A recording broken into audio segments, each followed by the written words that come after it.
All right, this is the tiebreaker set of the Yevons League, Yevons Champions League. Tiebreaker set, winner take all, final game, or final matchup. I've just gotten first turn closed, which is great, but I would have preferred open, actually. And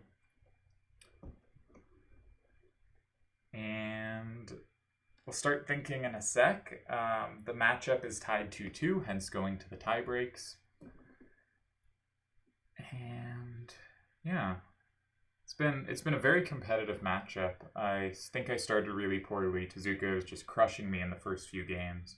Got a win early. I got one back on a nice random. Then I got very lucky and won a weird random and took a 2-1 lead.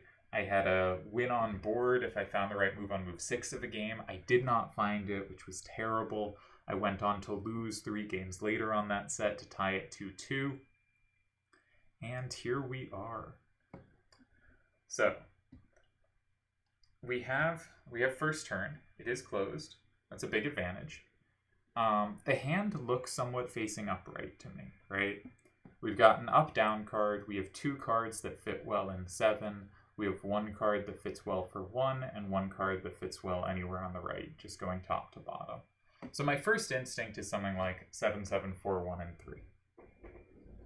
So level 5 through 7, the highest number we can see is an 8, unless a rare is drawn, which we will not be playing around if so.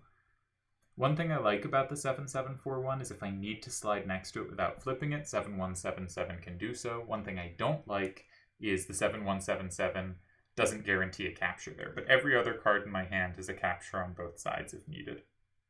And I can lock in. That seems promising. I think in general on first turn, I want to be playing things that are easy for me to take. All rules are in effect. I could also drop something in 5. I'm not sure what I'd want to drop there.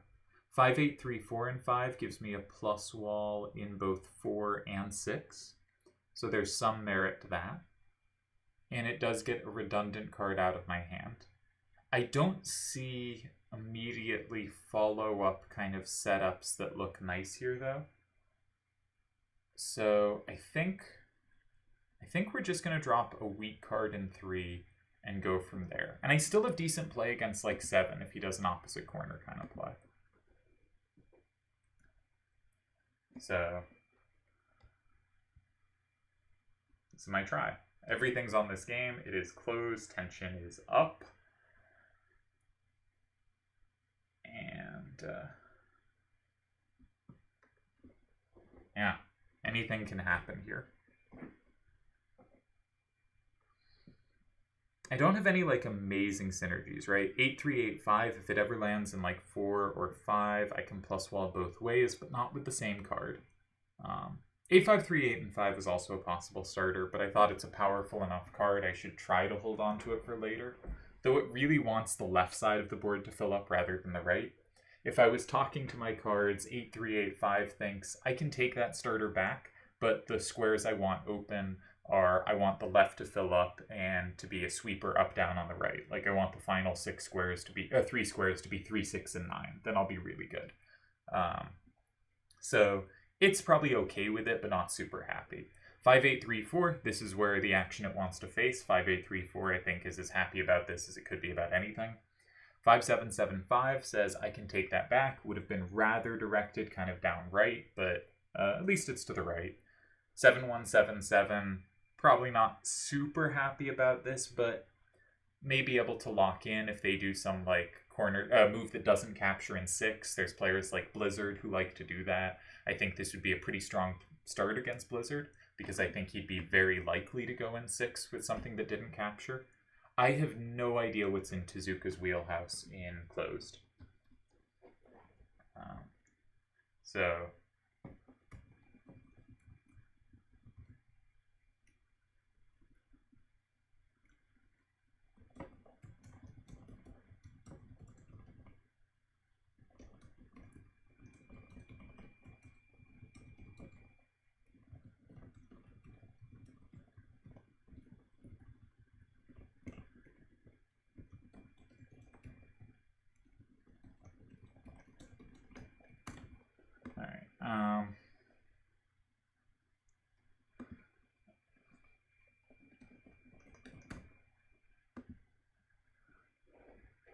So it seems like a decent starter. Obviously, first turn's a pretty big advantage. It does give up potential to sweep sevens. My hand has much more plus wall potential against eights, but has a bunch of same or plus potential against sevens, maybe.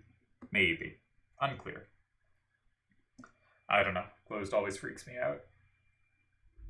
Closed in elimination formats is rough. Like, the GBs, you know you have 20 games to make whatever happen, right? And, like, some GBs go horribly wrong, even with a sample that big. Like, you know, Deli is by far the best GB performer, and, you know, the week I'm recording this, Deli's on, like, +4 and feels lucky to get there, given a terrible start.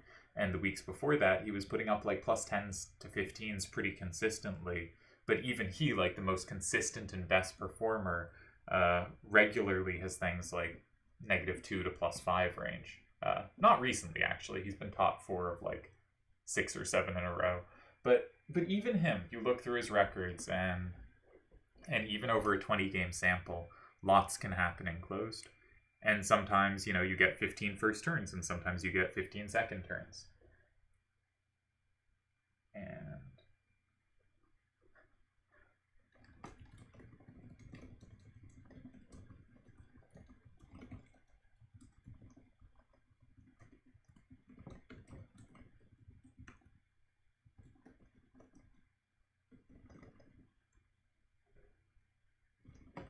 sorry, just responding to messages.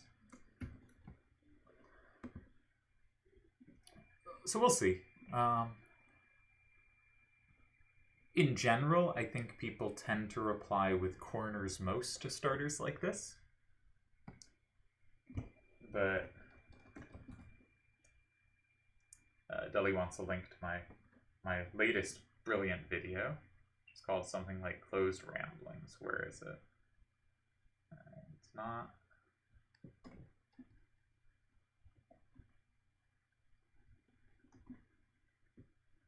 I think Deli wanted a link to the game, not to my Closed Ramblings, actually. Huh. I don't know which video he means, actually. My most recent videos, I don't think there's... playing Triple Triad and babbling. Yes.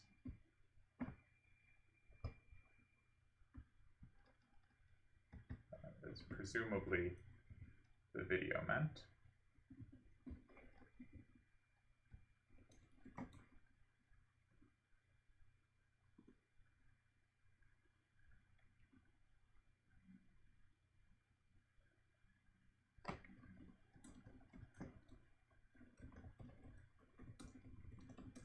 We do get a corner. And a horrible one for us. I guess both 8-8 corners in 3 and 9 were pretty bad for us. But that is not fun for me. Okay. My first instinct is to play something like 8-3, 8-5, and 7. At least give myself one side on his corner. But the problem is, if he blocks 4, and maybe he can't block 4, because if he blocks 4 weak to 1, it's really scary that I have something in 2. But I think the problem with 8-3, 8-5, and 7 is if they do go 4, I probably have to go 8. And I just have such bad cards to sweep that endgame. My cards don't want to be going in that direction. So I think I should actually leave his card alone. But that's so scary. That's so scary. What if I go 8? If I go 8 and they go 2, I will have the ability to capture them. Depending on what I put in 8. No, this is very bad. Very bad.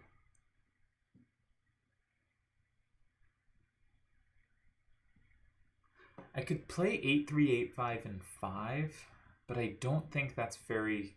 I don't think that does enough.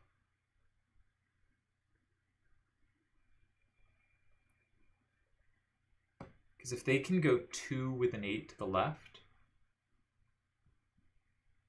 I don't have very good cards for that endgame. So I don't think I can force that endgame. I think that's not safe.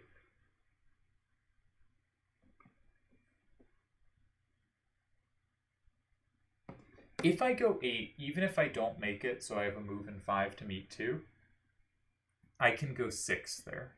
And I might be able to set up enough combo synergies. So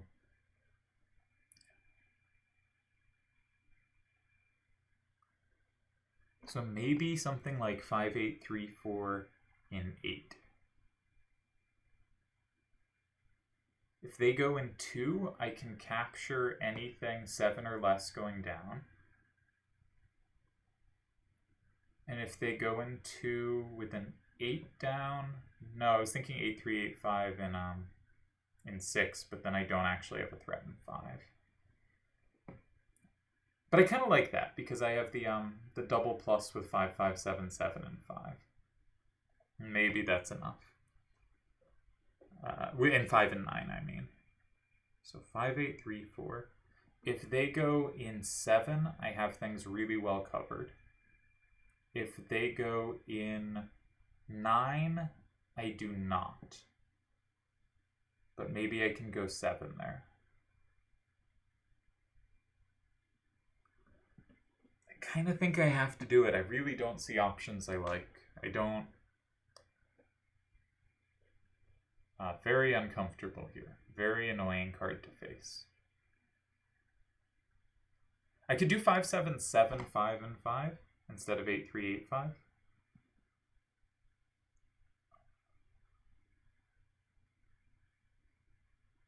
It also sets up a plus in 6.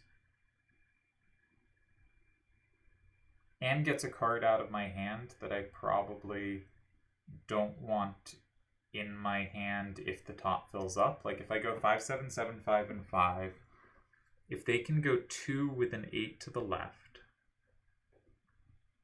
I play in 4.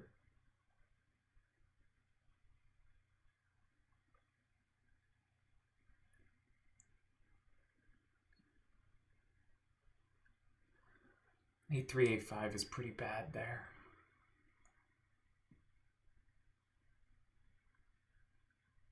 If they go 6, I guess I go 8, 3, 8, 5, and 7 and hope 7, 1, 7, 7 has that endgame, but that seems pretty unlikely. Alright, I think I like the plan in 8 more.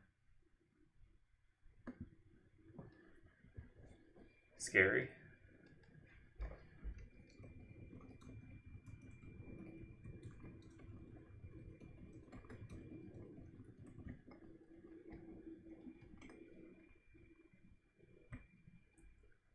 Okay, we got a worrisome start.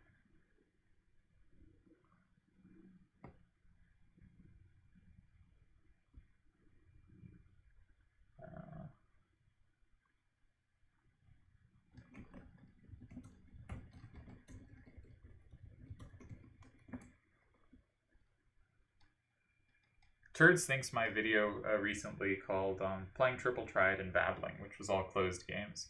He says, there's not a lot of closed talk aside from that. So he was glad to have some closed talk, because it is me playing closed games and talking. And you articulated your thoughts well.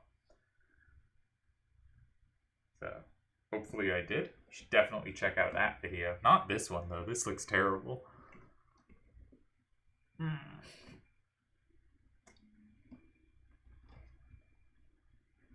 I'm sort of trying to make a promise to myself, because I haven't been playing a ton and I haven't loved the form I'm in, that I really have to take my time. Maybe I'll, for next move, just come up with all the candidate moves and go through them just to be really conscientious in what the options are. I think I did a decent job evaluating the ideas in 5 of like what's the most likely play out. And maybe I underestimated how good the idea of 5, 2, 4, 6, 7 was, because 7, 1, 7, 7 is obviously a very bad sweeper if their card in 6 is a 7 or 8 facing down. But if they're going to occupy 6, maybe they want to put something there that has a lower number facing down that's less likely to be comboed. So maybe there's a chance that had decent play. I felt like there I didn't have as much room to maneuver as I do here. If that makes any sense. I wish I had any play on their 1-8-8-3 though. And now I do not have the option to set up against it. Like I can't meet 9 with kind of a fun move in 5 that sets up 2, 4, and 6. because I used up the card that would go for 4. So like otherwise 5, 7, 7 and landing in 5 might be an option sometimes, but I think it isn't here. 4 is a really bad square for me, so maybe kind of no matter what happens, I should think about getting rid of that square. But 2 is also just a terrible square for me. I have a bunch of just unusable squares. 7, 1, 7, 7, and 2, if it's the last move of the game, though, actually is decent chance to have play against 5, right? It can plus an 8, it can same a 7, it can take anything lower. It can't retake 3 if I need to retake 3, but... And 5, 7, 7, 5 is a chance to be a decent last card there, too, with some potential to get a lucky combo. We're kind of hoping to steal the game on a lucky combo at this point.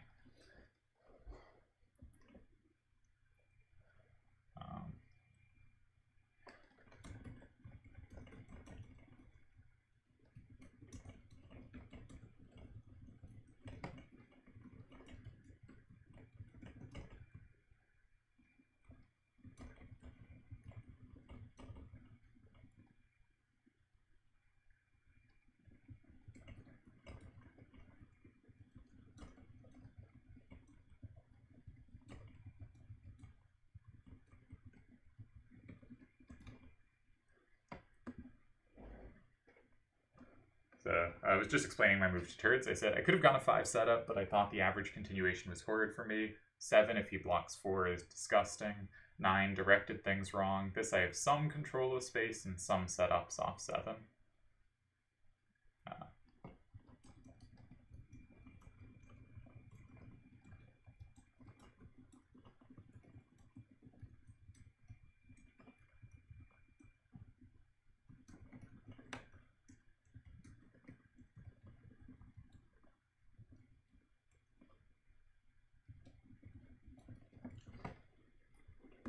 So, okay. Interesting. Now, obviously, we can take that, right? And the question just becomes, how hard does he combo us? We can also go the idea in 6. So I think we have 2 core ideas, 5 or 6. I want to look at 6 first.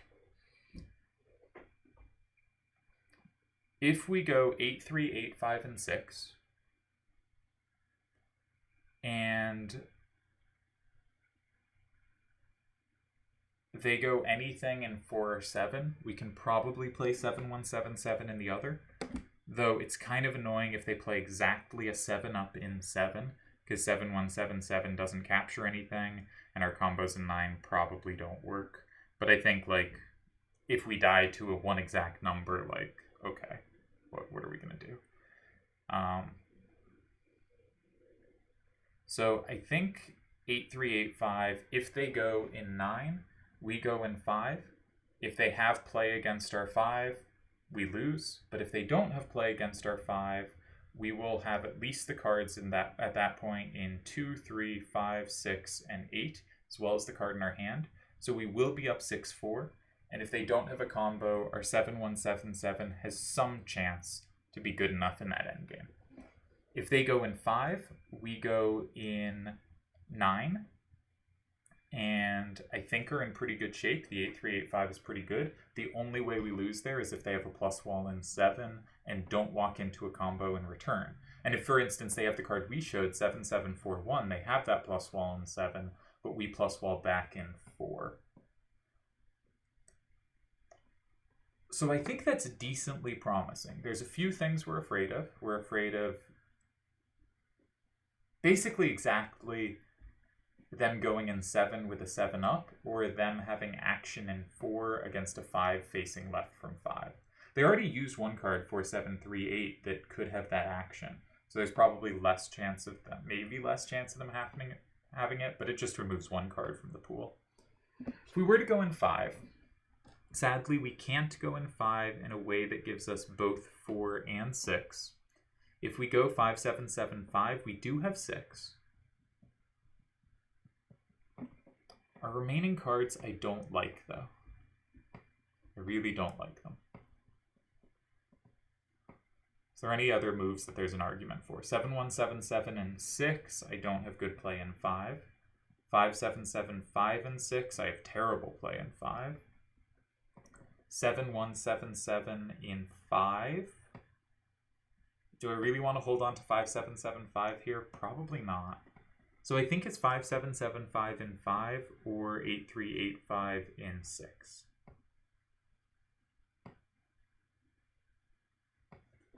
And I think it's 8-3, 8-5 and 6.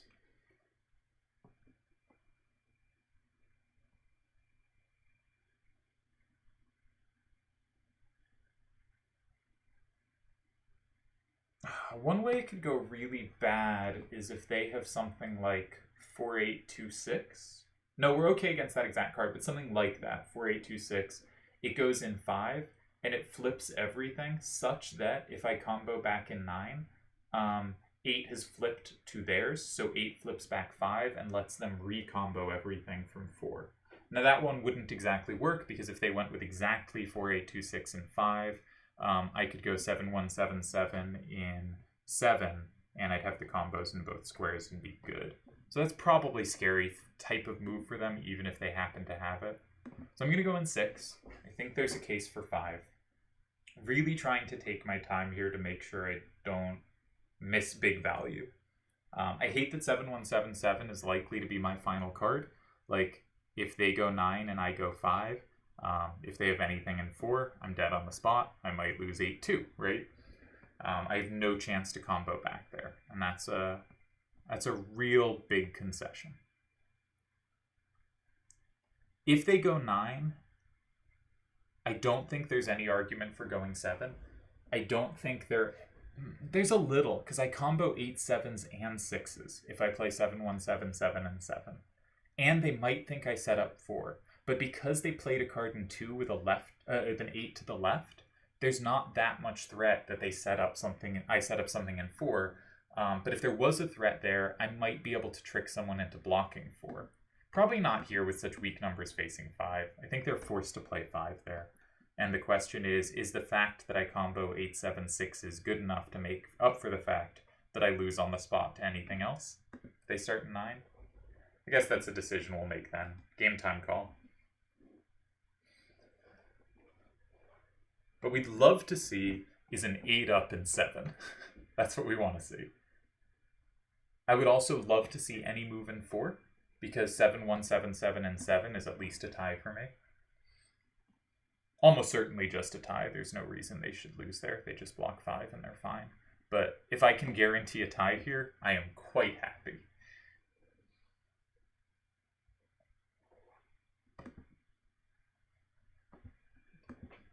And pleased, of course, not that I think it was a bad move, but pleased that he blocked 2, because that took 1 square that we had little playing off the table. Would have rather he blocked 4, but that is very unlikely in this formation.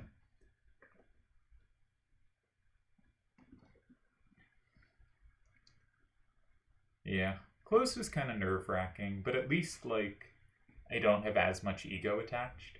And so it will, like, it feels out of my control, but it also... You know, and obviously a lot of it's in your control. Like, every move you're making is swinging your odds to win the game, 5-10%. I'm not, obviously don't have the exact numbers because there aren't such, but like, if I make a slightly better move, I have maybe a 5% chance better of winning, 2.5% chance better of tying, 7.5 less of losing, or whatever, right? Something like that. And you make, 3 big decisions over the course of a game, or even a 4th on move 8. And you can have easily swung your win percentage enough that you can pretty consistently beat certain players who are not making as good moves, or pretty consistently lose to players that are making better moves. But even that pretty consistent is not consistent enough for it to feel in control game to game. And this position is messy. I would really love to see 4 and just have the position clarify. I know I should be pushing for a win on first turn. Maybe if he goes 9, I should just go 7 and try for the win here. But it is random open-closed. I would prefer to get open, even if I haven't been playing well. I've definitely been playing better in the randoms than the hand games. He did a really good job making hand decisions, and really outplayed me on hands. But this is random, and random favors me.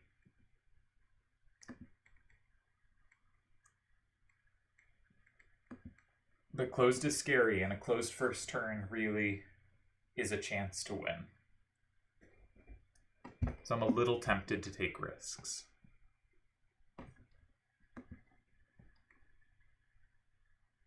Well, I got what I wanted, and in a hopeful way. Because if I go 7, I do have winning chances. Because if they go 5, they have to flip back 4. They can only flip back 4 via combo because they can't overpower an 8. There's some chance they combo 8, and if they combo 8, we win. Because we have the combo back in 9. So I think, let's just go over every move, right? 5, 7, 7, 5, and 9. If they go in 5, I lose. That's horrible. 7, 1, 7, 7, and 9. If they go in 5, I lose. That's horrible. What we're learning is I need to occupy 7 immediately, but let's keep going through it. If I go in 5 with 7, 1, 7, 7, and they go in 9, I lose. That's horrible. If I do it with 5, 7, 7, 5, I only lose if they combo in 9, but it's still clearly horrible. So 7 is obviously the move. Both of my cards have the combo in 9, but 5, 7, 7, 5 also has the combo in 5. It's pretty good. So I don't think there's much choice here. We just play 7, 1, 7, and 7. Very likely tie, but occasionally he has he combos 8 here and loses. Which I think he can't be planning to do, because this is scary to go into. But if he thought I really had very good cards for the remaining squares, and he has no reason to really know what I have, and if he was thinking his cards lined up badly, and 4, 8, 5, 6 didn't have a home, this is a useful thing for it to do. And he needs to have a take back in 5, and if we're lucky about what that take back is, we win here.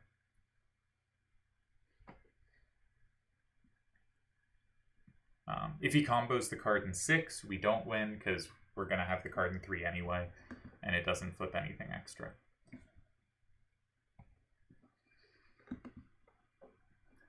So, first turn is a big advantage, so we managed to survive having a big advantage in this first game. Not ideal, but I do like not being able to lose.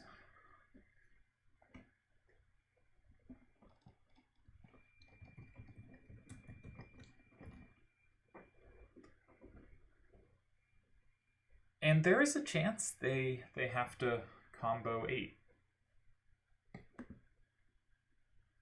Or choose to combo 8. Go for the win. I think both of us feel this has been a long and tiring match, and the idea of either winning or losing it on the spot is pretty appealing. There's also some chance he thinks I gave up my card for 9 because I used a card that works in 9, but I think that's usually the wrong answer here. Like, if it's you have to guess one of these 2 squares and otherwise they're equal, but they just use their card for one of them, so you should force them to play there again, that can be the right reasoning. But here, you really obviously want to go 5, not 9. And yeah. Alright, so he could take 4, and he doesn't combo 8, so we have a tie.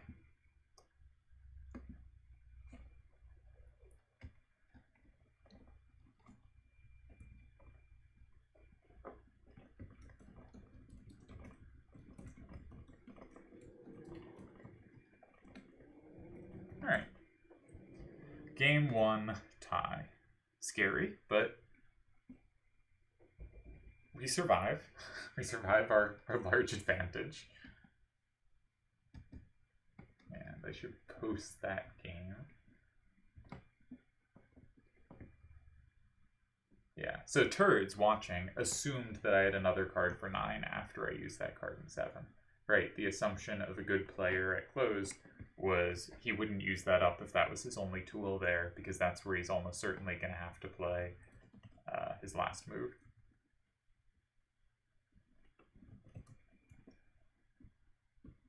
So, yeah. Tezuka played it safe and played it well.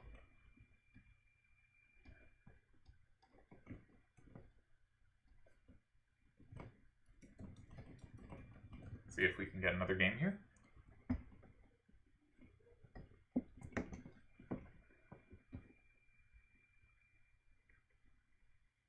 Real shame I could never touch that 8-8 corner.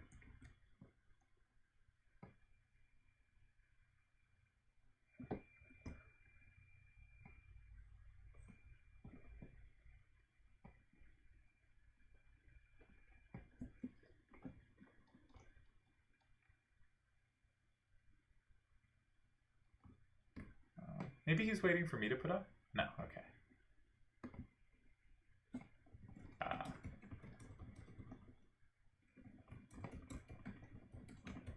Alright, well, we got second turn.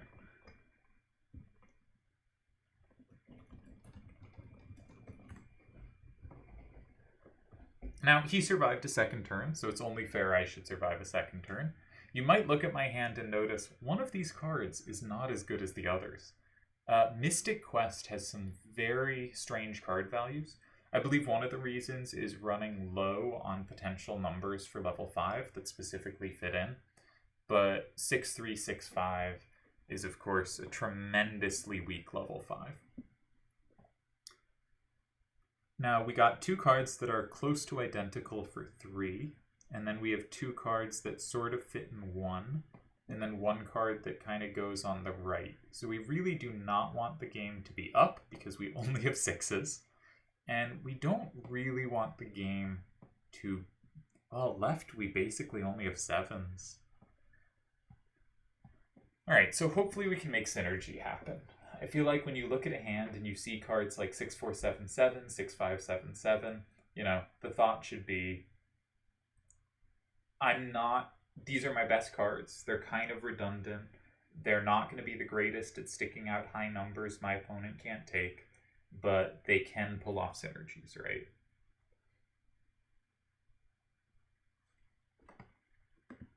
So I guess that's the hope here. I do think this is very fair, and I wish this kind of had some way to force this to happen, where he had to survive a second turn, and if I keep getting first turns, that's a really big advantage, and nice for it to be somewhat balanced here. My 1-8-5-7 might play really well off all the 6s up. That's a potential synergy in my hand. I could see my 6-7-8-1 playing well off all the 7s to the left. But that has to be done appropriately. 6-3-6-5 maybe can play off my 7s down. But I'm really going to, I think, be looking to synergize with whatever his first card is. Because I don't have, like, natural corners myself. Actually, that's an interesting question.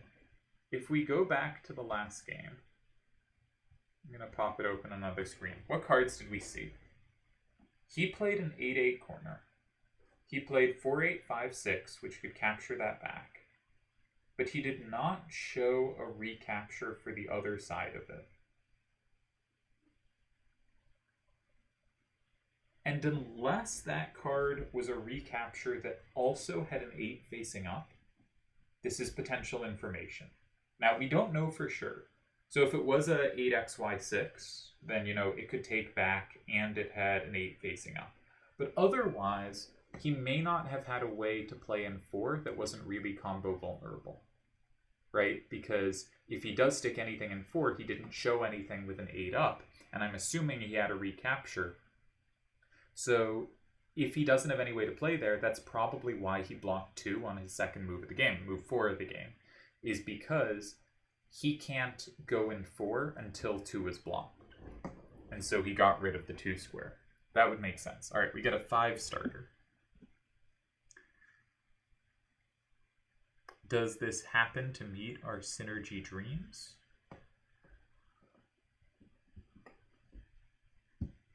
Not really. We have a plus wall in 6. That's something. That same card could have a plus in 2, a sort of plus in 2 if we play 6-3, 6-5, and 3, but then we actually have no recapture in 6. So that seems a little suspicious. 6, 4, 7, 7, and 1 gives me pluses in both 2 and 4. Neither of them are very clean, but clean might not be something we can obtain this game. So that's definitely worth keeping in mind. I think something like 1, 8, 5, 7, and 8, even if I could retake it from 7, which I can't, would be a mistake because there's a higher chance than usual that he can plus wall in 6. Right? The move is less likely to be played if he doesn't have that plus wall.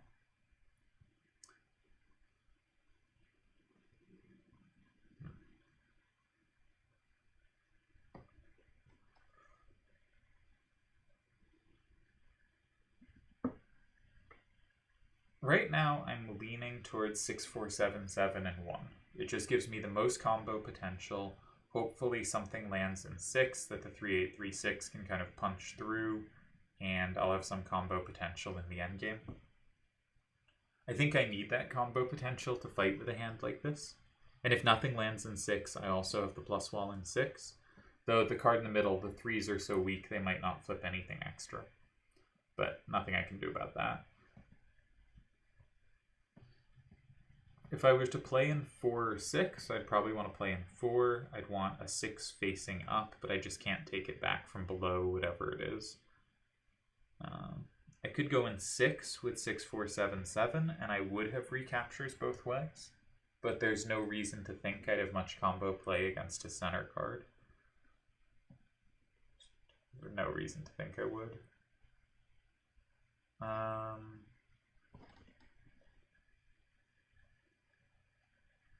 If I go 1, he goes 9. I'd probably go 8 with 1, 8, 5, 7. Classic slide maneuver.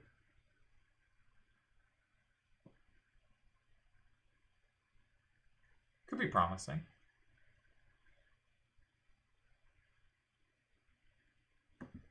Let's try it.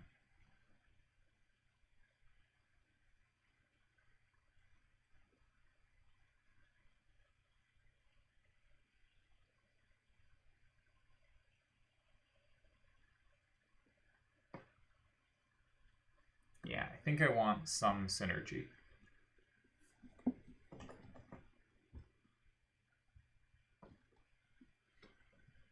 So what's interesting this matchup is, I don't know if I've put out his interview yet, but I think in Tezuka, the interview I do with Tezuka, he mentions in closed he tends to like corner starters.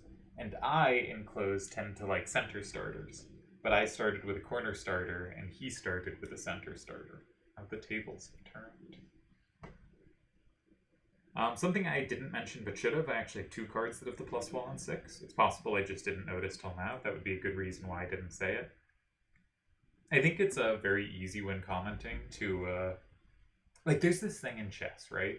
Where if someone says a move that a player did not see, they go, oh, I forgot about that move.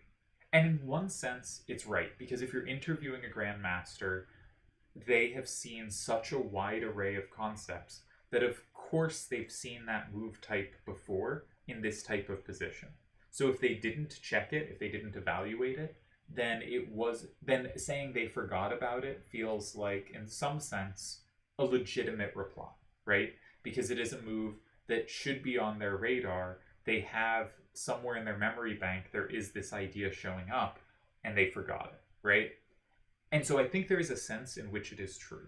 At the same time, there's a sense in which, like, if they had looked at it, they would have played it, right? They didn't just, like, forget the move existed.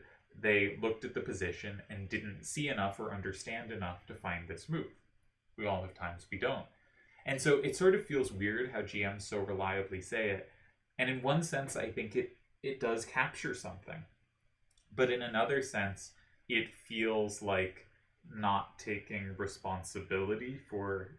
And not that you need to take responsibility when you miss a move. It's not like a moral failing.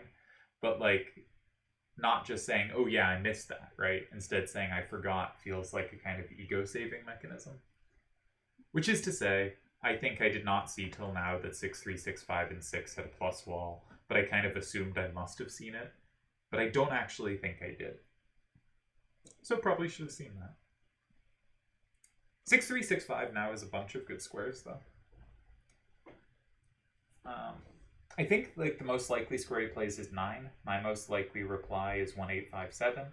His most likely next move is in 6. My most likely next move is 6-5-7-7 in 4, with the point that if they play anything in 7, I can combo either my card in 4 or 8 back with the 6-3-6-5 in 2, and then I just have to hope they don't combo at the end. And if that all works out, I get at least a tie, but if they have a combo at the end, I lose. If they just have a normal capture, it's fine. But with a 3 sticking out, fairly unlikely they combo. So that's the line I did calculate. Because I like in the slash formation, the slash setups, aiming for cues in which I have not flipped the card in 5 and can slide next to it and have a combo in the other square. I have no way to slide in 2, because any card I played in 2 would flip 5. That's why my slide would be in 4, and why it has to be with 6-5-7-7, because I could also slide with 6-3-6-5, but that's my combo card for 2, so I can't use it. The problem with this line is if they just block 2 after I play in 4 instead of going in 7, I don't have a threat to put in 3. My remaining hand is not great for 3. 6-3-6-5 is some play against 8s. Maybe it's good enough, but I think most people usually reply in 7, but sometimes there's just like a win on the spot in 2, and I have to hope he does not have it. Because if 2 captures 1, then he'll be up 6-4 at that point. And then I have to go in 3, I can't go in 7. So if you can play in 2 and capturing 1, and you have the combo in 7, you can sometimes win on the spot. But because I've slid, the combos don't flip extra cards very often. So maybe I survived there. Anyway, just one possible line. Can also go in 8 or 6. Other moves are more irregular. It would actually kind of suck for me if you went in 7, just because I don't have a 7 facing up. So it's hard for me to play safely in 4. I'd probably have to play in 3 or 9 there, and that's pretty ugly. But that's pretty rare. 3 I would love to see. And 7 is so risky, it just gives a free square if I have anything with high up facing. So I think we're most likely to see 6, 8, or 9, the standard squares. And then against 9, I will go for the Q. And against 6 or 8, there's a decent chance I go for the Q square anyway, which would be 9, right? Because if any 2 of 6, 8, and 9 are occupied, the other is likely to be occupied on the next turn. The Z's are also possible.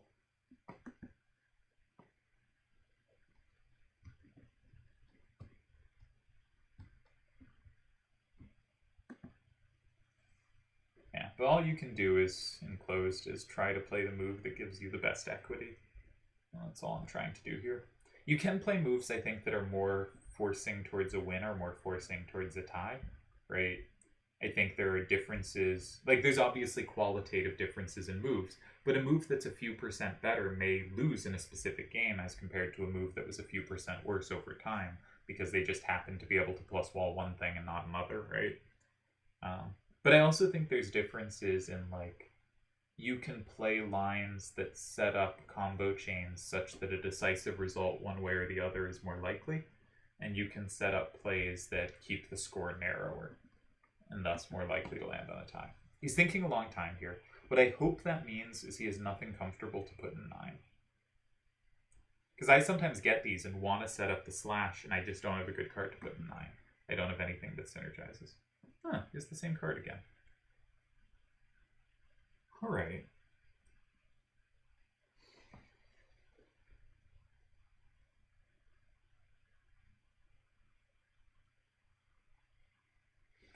So I now do have a combo in 8, though it's very risky of getting comboed back. And I do have a combo in 6. One downside of going in 8 is if they just go at me from 7, I can't play safely in 4 because I combo myself. So that's a little scary. But I don't think Tezuka ever goes in 7 after 8. I think Tezuka tends to hew to formations in these Q-type setups.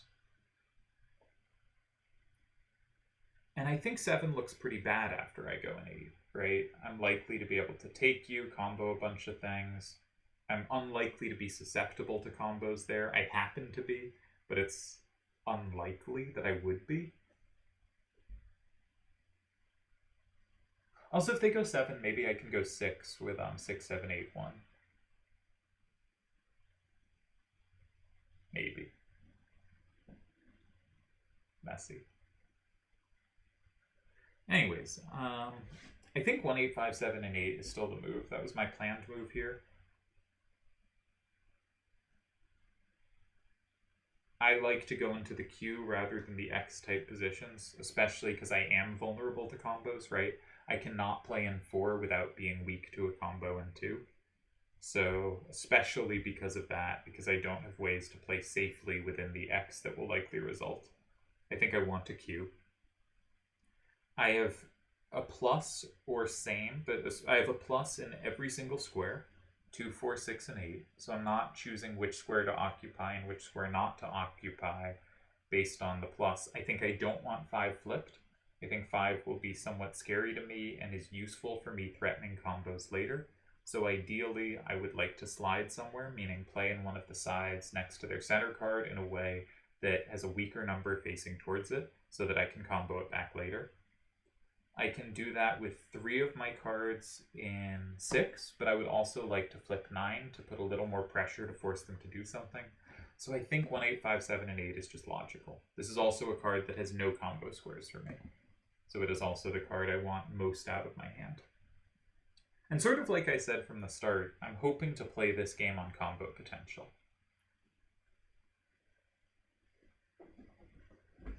You know, I'm hoping if they go in 2 or 6 next turn, I'm probably playing 4 either way with 6, 5, 7, 7, and then hoping to get the combo back in 2.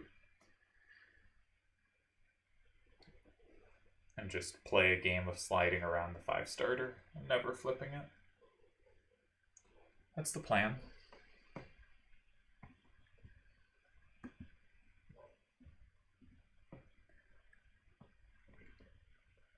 And after I go 4, if they go 7 and don't have the combo, I do get at least a tie. If they go 2, I can lose. If they go 3, I guess I can lose, but I probably don't. If they go 6 and don't flip 9, I probably block 7. Probably the better play there. No, because I'm going to have to flip 5 at some point. It really sucks that I can't go in 4 safe to 1. I'm not sure there. Obviously going in 6 without capturing is a weird and rare move, but it might be kind of annoying here.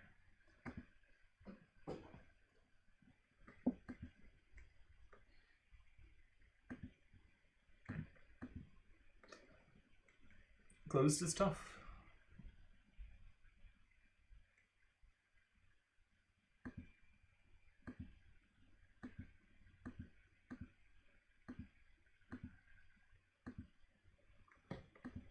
So probably going to be thinking for a while, how do we fill the time? Are there any other games going on?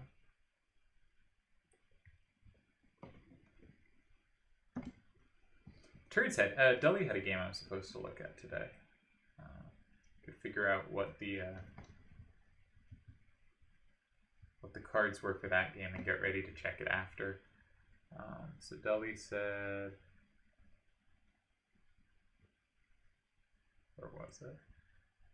All right. 8560.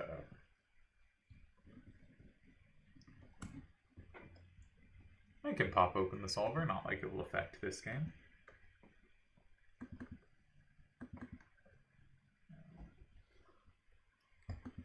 Opponent had cards in, you can't see the game, but that's fine. 5, 2, 7, 6. 5, 2. This was for the GB. 7, 6, and remaining. And Deli had the other cards. Process of elimination. I should be able to figure this out. He thought it was cute that he was down 7-3 and they had very few paths to a tie. I guess we will check that out. Gotta make sure the rules are right. Alright. And so I'll flip you over so we have something to watch. It's loading. It'll be there eventually. Did we get it? Cool. Alright, so he said 1. So Deli's our first turn player. He goes in 1. They go in 5. That seems logical. They set up 7-6-A6 for 2 and 3-9-9-8 for 4. Won't go too in depth here because we should be getting back to my game. But I have too many programs open. All right, so far so good. Deli goes in 4.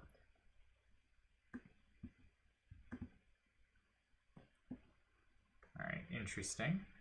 I guess he has anything in 7 nicely covered with 5A, 5-9. That's pretty surprising with the same in the plus wall. Alright, so that creates a real challenge to the opponent. They go in 2, which makes sense. Take the capture, take a big lead, and now the solver says Deli is winning. He goes in 9. He thinks there will be 2 ties. He's a bit wrong here, according to Monsieur Solver. But to play out the game, I should go back to my game, shouldn't I? Nope, there's no move there. Okay. He goes 9. They go 7. 5-8, 5-9 is so good here. I assume we go 8. Yeah. And that's going to be a win. Alright, but what was the tie here? Deli thought there was a tie in 8. Yeah, there were 2 ties in 8, so 8 was kind of the key square to find. And I guess the point is you can give just 1 capture at the end. Yeah, that's clever. Okay. Yeah, but this position was a win.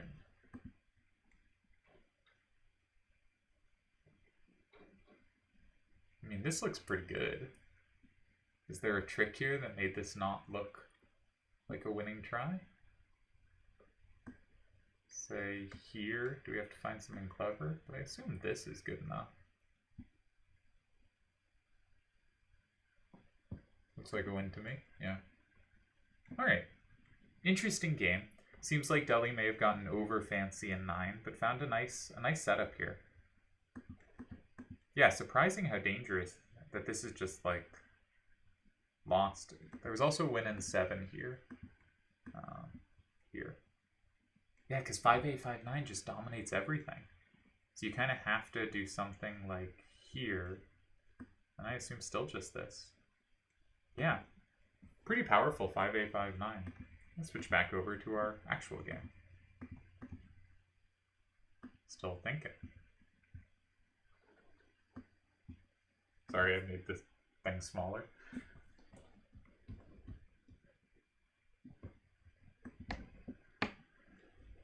They go 2.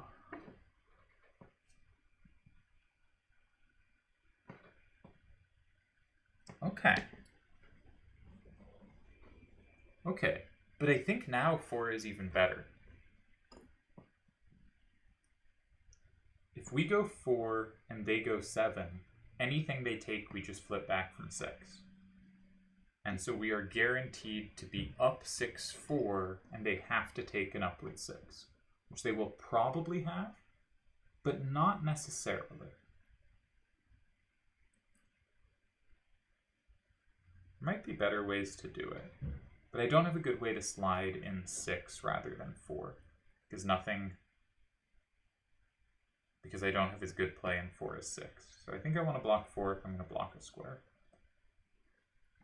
6, 5, 7, 7, and 4. I get at least a tie if they go in 7.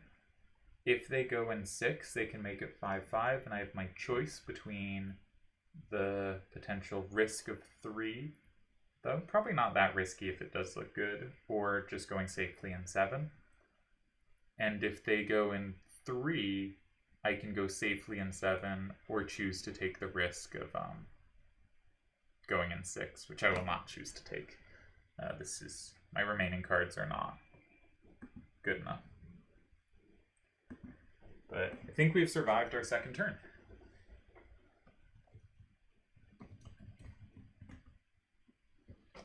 Right? I have at least a tie versus everything. So, tricky game, but think I handled this one better. I made sure I'd have combo squares. I made sure I'd have sliding options, like I had seen the idea of sliding an 8 with my first move. Kind of lucky that their card in 9 set me up in 6. That made it a bit easier, but should have still had routes. Just might have been forced to slide in 6 instead of 4 here, which wouldn't be as good, but would still maybe be okay. I didn't really consider 3 or 7 just because I knew this was safe. But the thing about 3 and 7 is there's a chance the opponent replies in the other 3 or 7, and that can be dangerous. Also, if I go in 3 and they can combo me, that can be quite scary. And if I go in 7 and they just have captures that are safe from being comboed back, that can be scary. The point of me doing the sliding in 4 or 6 is I don't know if what they will put in a turn in 4 or 6 will be susceptible to the card in 5 and my combo play on it. So I want to do the cards that are next to the comboable card, because that way I guarantee there will be combo play against it, instead of hoping their hand happens not to have it. That's at least my kind of theory on that.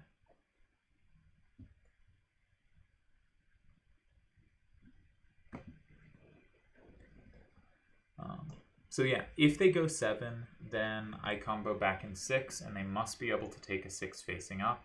There's a decent chance they can, right? There's, they'd have to have a pretty bad remaining 2 cards to not have the tie there. But that's scary to enter for them, because they don't know I only have a 6 up there. They could easily, if I had, 8, 4, 6, 6, they have to take an 8. Could be a 7, which would, each of these cards is significant, each number up is significantly harder to take than the previous. And there's almost no chance of them comboing anything extra if I go in 6, because that has very high numbers facing towards it, so almost certainly I have lower or even numbers facing back towards them. So I think there's a chance, even if he would tie in 7, that he gets scared off it.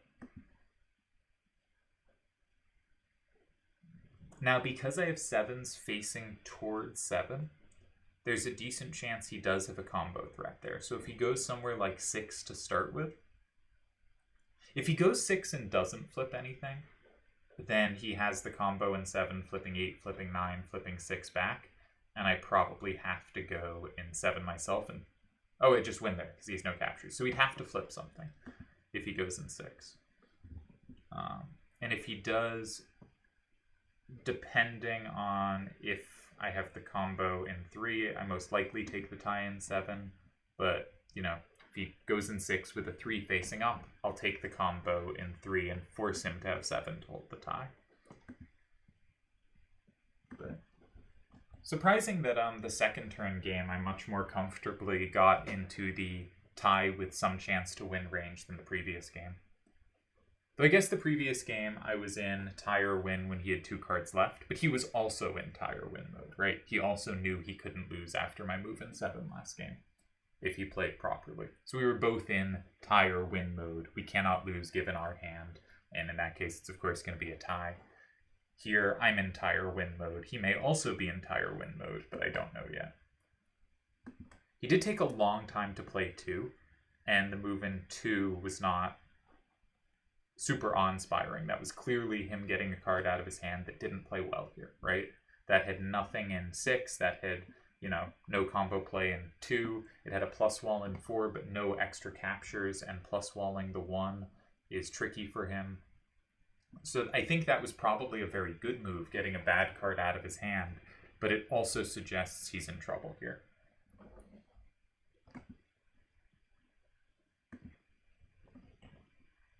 And so he is, I suspect, not confident he will hold the tie here. I think he probably will. I think he probably just can go 7. The thing is, if his only move's in 7, combo something in a bad way. Like, say it was like a 6-8-3-6, right? That accidentally flips 4, and then he is even more susceptible to my combo back in 6. So actually, this might be a trickier than I thought, because I sort of thought he can just drop whatever card in 7 and keep a high down-facing card, and he should be okay. But that's scary to do. That's scary to do. Like, if he has, like, 1-6-8-6 as his remaining card, sure, it's easier to do. But he might not have a good way to go in 7.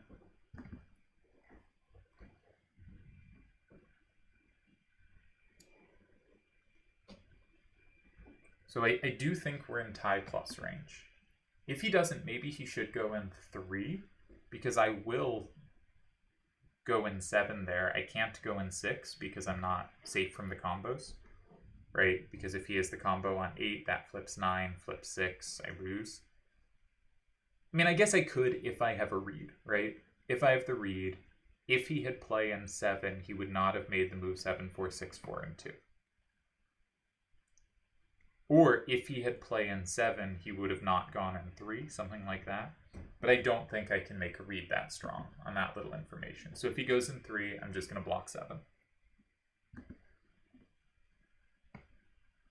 Unless he goes in 3 with a 5 facing down, in which case suddenly I can play 6, 7, 8, 1, and 6. No, that's not a plus. Why did I think that was a plus? It would have to be a 9 facing down. Obviously, that is not available on these levels unless he has, like, Power Seraph. So,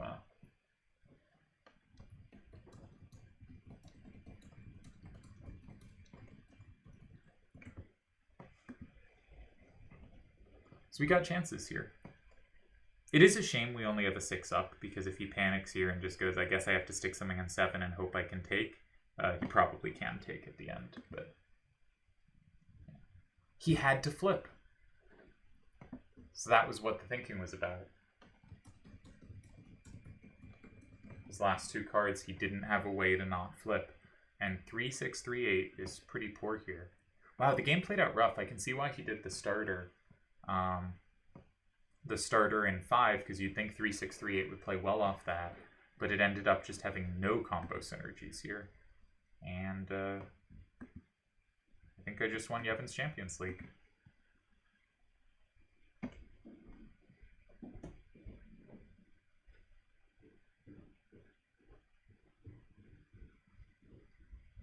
Was I miscounting? Because I'm up 8-2 here, so I'm winning 7-3. So actually, yeah, if he goes in 7, I play this and I'm up 7-3 anyway. I was just miscounting. Because I was up 6-4 and I flipped the card in 5 and everything back. So this was a great setup for me. I can't count. Well, that's fun. We learned I can't count in public.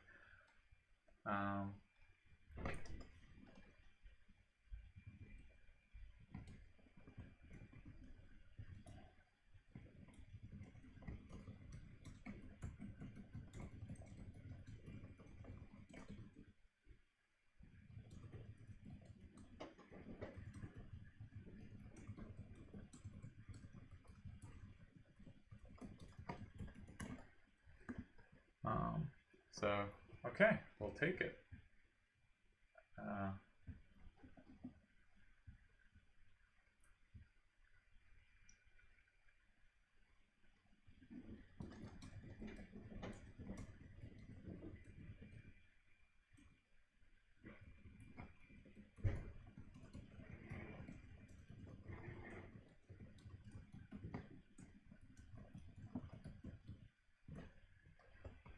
Alright. We have won Yevon's Champions League. Who's the most recent actual Champions League winner? Will this be deeply insulting to compare myself to? Isn't it Liverpool? No, it's Chelsea. Gross. Yeah, it's Liverpool before. Gross. Alright, pass. Pass. I should know that off the top of my head. Adding to the embarrassment of not being able to count, but I think I did set that up well, and this like very much was my game plan for move 1, so it's kind of nice and closed when you have, you know, because I gave the sequence, I go 1, they go 9, I go 8, they go 6, they didn't go 6, but my idea was to go 4 and have the combo back in 2. And as it was, they went 2 and I went 4 and had the combo back in 6. But very similar concept, and that feels pretty good because you can't always do that in closed, and obviously most of the time you shouldn't be able to. But a sense of what is the standard way this move continues the game, and how does that look for me? And I thought it looked promising, and the game played out similar to what I thought that standard line looked like, and it did turn out to be very promising, even if we learned the deep dark secret that I cannot count.